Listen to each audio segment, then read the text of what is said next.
Hello and welcome everyone to today's Credit Union Connection. I am Sarah Snell Cooke. I'll be your host as usual. I'm here today with Stephanie Smith of the America's Credit Union Museum. Welcome, Stephanie. Hey, good morning, Sarah. Thanks for having me. Yes, great. Good morning to you. Now, so tell us a little bit about yourself and the museum to kick things off. Sure. So I am the executive director of America's Credit Union Museum. I've been there for about 10 years. The museum has been in existence for just over 20 years. So we are located in Manchester, New Hampshire, on the site of the very first credit union in the country, which was St. Mary's Bank. So we're the original place where those first transactions took place. And in addition to preserving that space, we also have a full museum that chronicles the history from 1908 forward to today. Wow, awesome. That is awesome that we're preserving the legacy. I'm always about looking forward, but obviously you need to know where you came from. Keep Absolutely. roots. Yes. So, tell us about how it got started and maybe some of the collections that you all have there. Because I know you started Herstory this year or last Yeah, year, I guess, and some other We're things. actually we're now approaching our third induction of Herstory, which is pretty amazing. But not to get ahead of myself, the museum was started when the president of St. Mary's Bank realized that the space where their credit union started was just up the hill from where they were building their new branch. So it's actually a really cool story, as it's been told to me. A gentleman by the name of Ron Rio, who was the president at the time, walked up the hill and knocked on the door and said, hey, this building, is sort of the birthplace of St. Mary's Bank. We would love to own this building if you would sell it to us. And the gentleman that owned it at the time was a gentleman by the name of Armand Lemire, and he was not interested in selling. But as the story goes, time passed, and I don't think it was a significant amount of time, but time passed, and he apparently walked down the hill to Ron Rio's office and said, I won't sell you the building, but I will give it to you, which is an amazing gift. And then when the transaction took place to transfer ownership of the space, this elderly woman and her daughter were approached Ron and asked if they could sit in on the closing.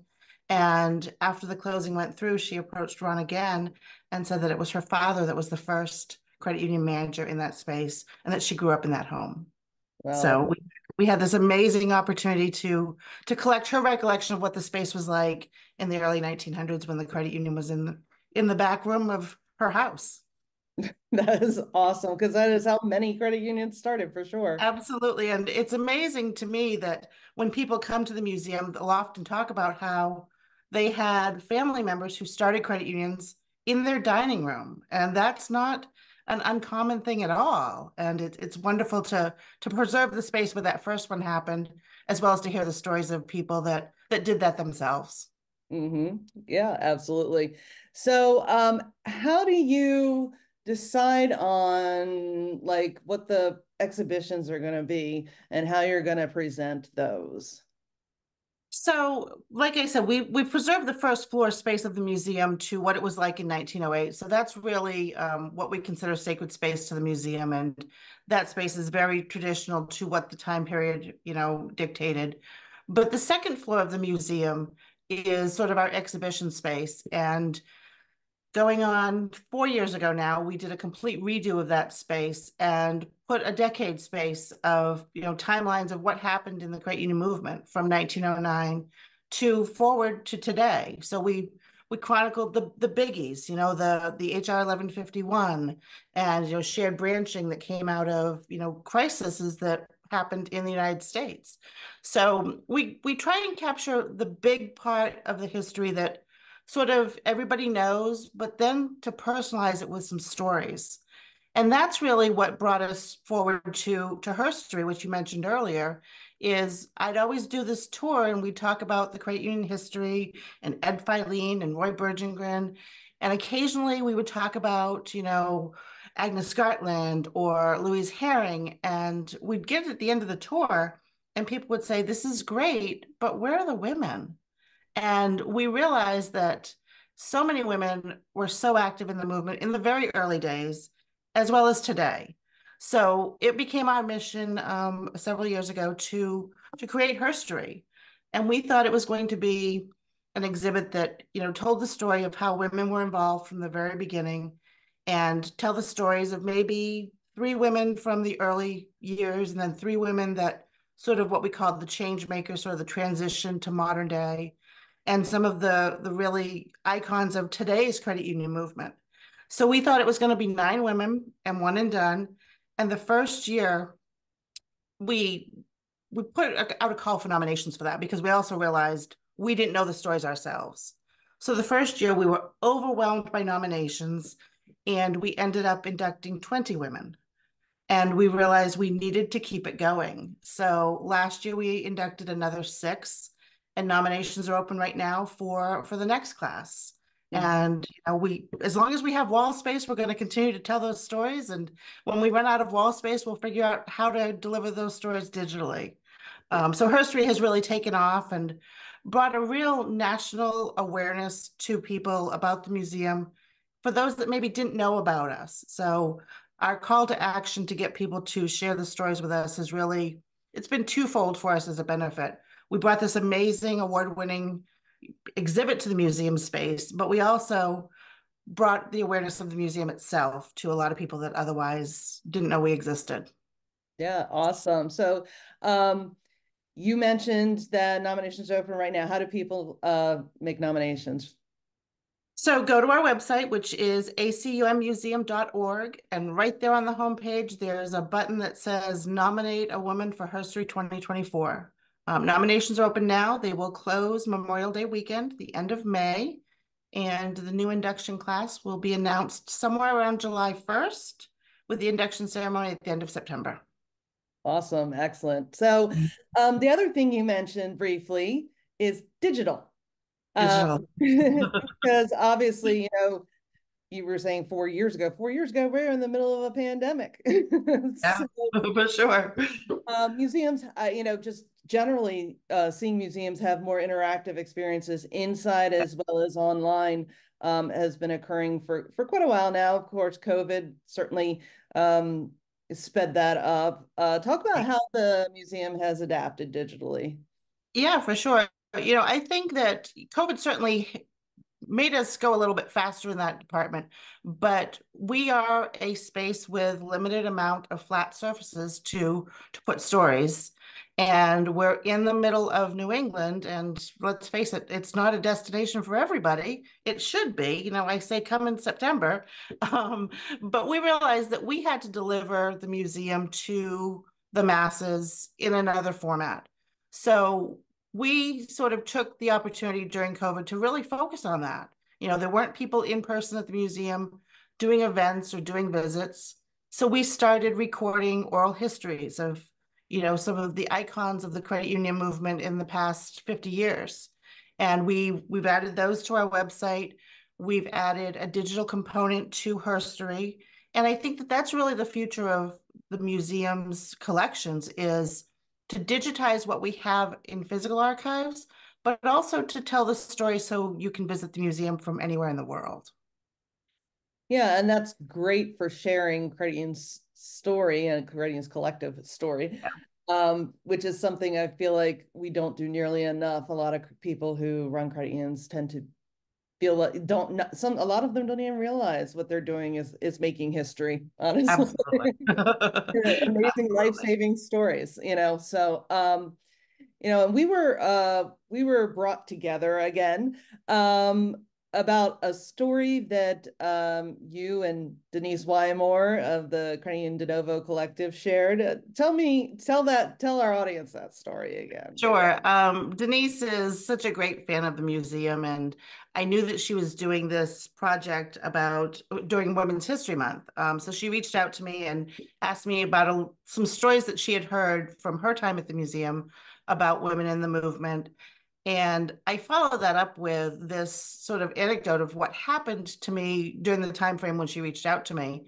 And that is, it happens probably a couple of times a year, and it is a woman will call the museum. And I stopped and said to Denise, and I told you this as well, it's always a woman. It's always a woman that calls me. And she calls and is usually quite emotional and quite distraught because her credit union is merging with another organization. And there's no place for their history to go. So at some point, the museum has crossed that woman's path, and she has realized that maybe this is the place for that story to go. So, you know, that sort of has created an opportunity for us to collect these stories of credit unions that are merging, and maybe their name is going away. But we have also created a digital exhibit of state credit union histories. So again, if you go to our website, you can see the history of credit unions in the United States broken down by state. And it's a free for anybody to add to the museum their history of their organization. But there's only about 60 credit unions that have done that. So I'm not sure what the struggle with that is, because it's as simple as maybe uploading the history of the About Us from your webpage. But when these things go away and the only way to access them is the Wayback Machine, the stories sort of die off. And I said to Denise that I sort of feel like the museum sometimes becomes the orphanage of wayward credit union stories. And sort of we want to collect all of those. And that comes from very early in my career at the museum.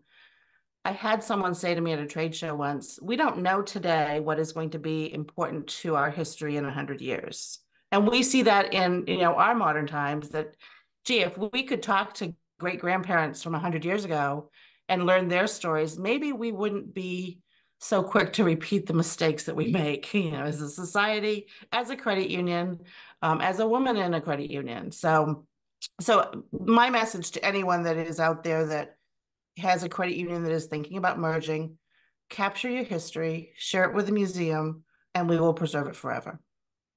Right. And I think there's a lot of different ways to take this story. First, it's Mhm. sad that there are so many mergers. uh, Right. some are necessary, some maybe not so much. Um, so there's that piece of it. There's also, you mentioned it's always women. One, I think, a lot of the cranes that are merging are smaller. A lot of Mhm. like 80% of the CEOs of smaller cranes are women. So that's probably has something to do with it. But also like when they go to merge into these larger credit unions typically, um, they don't give a damn. They don't give a damn about their history. Yeah. They want the capital, the members, whatever, Right. the And they're strategic. so busy looking forward that you sort of forget how you got there. And that is the number one reason why the museum exists, is to educate people about the past of the credit union movement, why we're different, how we're different, and why we exist. So those stories are critical for us. Yeah. Absolutely. And that's also sad too, because every single credit started in a cigar box, started in somebody's dining room, like you said. So, again, just remembering where you came from. Absolutely. Because, Absolutely. credit unions are here to serve everyday people. And so, and it was everyday people who were starting these credit unions who did eventually, and even then during their lifetimes, extraordinary things. Right. So do you have a favorite story? A favorite story about the Credit Union Museum. It's not really credit union history per se, but it's one of my favorite stories to tell. The museum is a very small organization, and you have on this call the entire staff of the museum. So it's me. It's me, which means that I run the museum from, unlocking the door to taking out the trash to doing tours to doing our fundraising.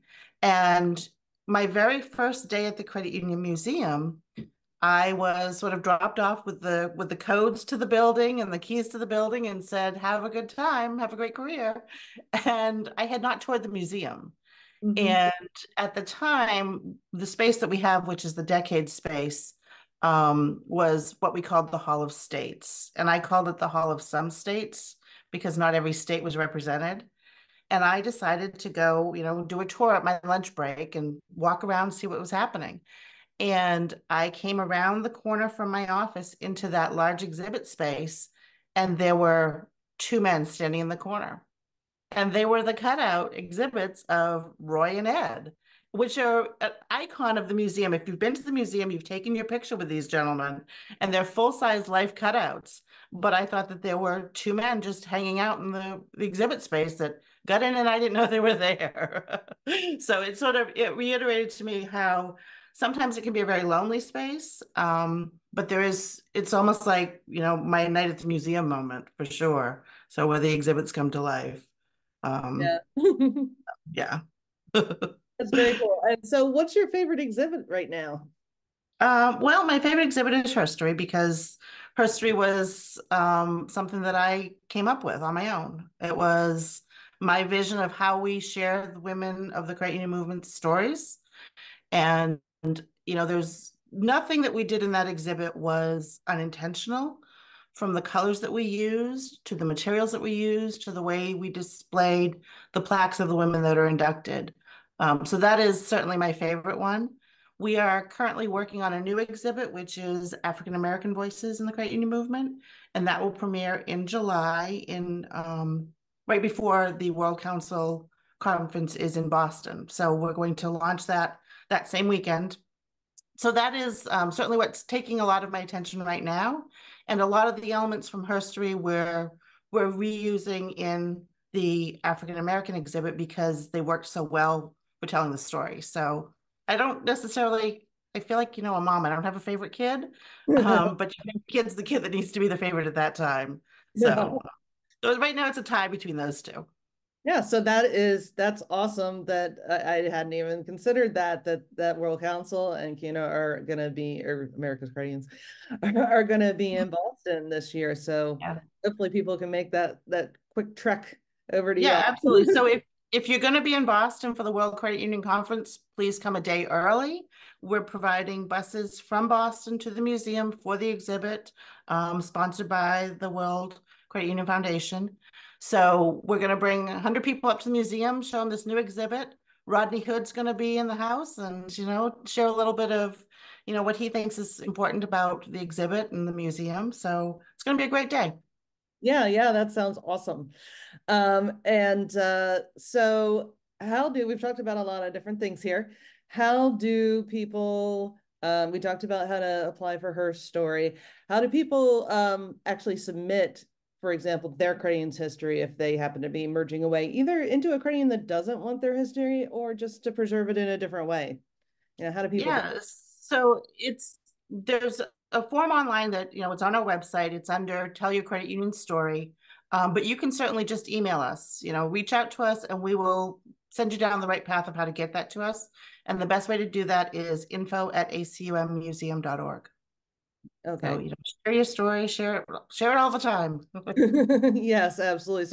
Certainly, I think if more people understood credit unions and what they're about and what they've done over the last 100+ years, there would be a lot better, obviously, recognition of what credit unions are, but also of what they've done. And I think that could be very appealing to the newer generations for Yeah, sure. absolutely. And I think that, we often say that you come to the museum, you walk in and you float out, and you get inspired by the stories of the people that have maybe faced the same challenges that you faced in your organization. And I think that there's something to be said for really, truly understanding the history of the industry that you're a part of. Mm-hmm. Absolutely, absolutely. So, with that, I'm going to go ahead and give you the chance to wrap this up. Final thoughts from you, Stephanie. Final thoughts for me. Visit the museum, whether it be in person or virtually, find out about your history, find out really what is the foundation of what makes this movement so special, so important. And think about the people that inspire you.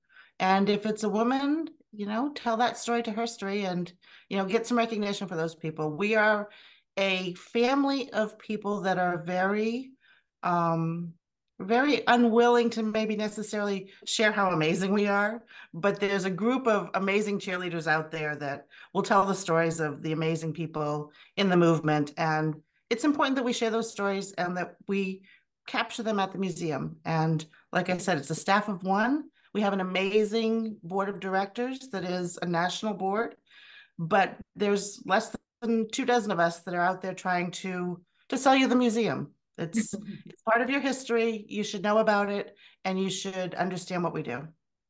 Excellent. Thank you so much. Have a great day. I appreciate your Yep. time. Thanks so much, Sarah. I appreciate it.